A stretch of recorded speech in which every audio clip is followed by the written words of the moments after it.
Hello મિત્રો, નમસ્કાર. આજે આપણે બનાવીશું એકદમ નવી સ્ટાઇલમાં સેવ ડુંગળીનું શાક. જો ઘરે કોઈ શાક પડ્યું ના હોય અને કંઈક નવું ખાવાની ઈચ્છા થાય તો આ રેસીપી જરૂરથી ટ્રાય કરજો. તો ચલો આપણે તેને સ્ટાર્ટ કરીએ. સૌપ્રથમ 2 ટેબલસ્પૂન જેટલું ઓઇલ લેશું. તેલ સરખી રીતે ગરમ થઈ જાય ત્યારબાદ તેમાં રાઈ, હિંગ અને જીરાનો વઘાર કરીશું. સેવ ડુંગળીનું શાક તો તમે બધાએ ખાધું જ હશે, પણ આ રીતે તમે ક્યારેય પણ નહીં બનાવ્યું હોય તો આ રેસીપી જરૂરથી ટ્રાય કરજો.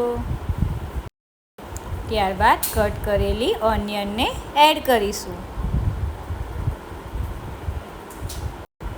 તેમાં ચપટી હળદર એડ કરીશું, લાલ મરચું એડ કરીશું, ધાણા જીરું એડ કરીશું અને સ્વાદ પ્રમાણે મીઠું એડ કરીશું.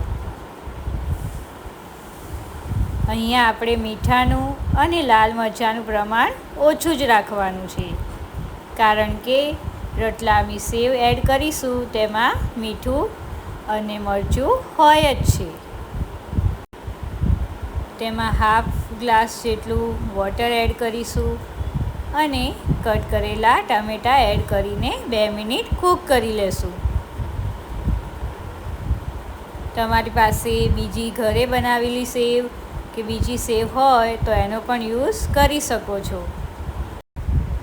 સેવનું પ્રમાણ આપણે આપણા શાકની ક્વોન્ટિટી ઉપર નક્કી કરવાનું છે.